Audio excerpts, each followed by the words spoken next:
Need to revisit our previous conversation with Grok AI? It's simple to view your entire chat history. Here's how to find it. Let's go.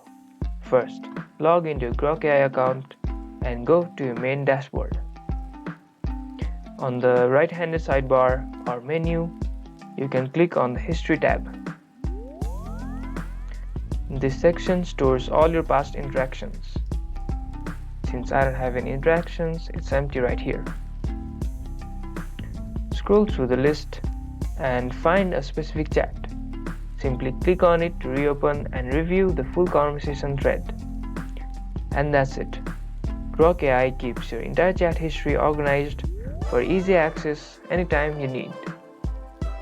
If this video helped you or if you enjoyed this video, don't forget to hit the like button, subscribe for more videos like this, and thank you guys for watching. See you guys in the next video.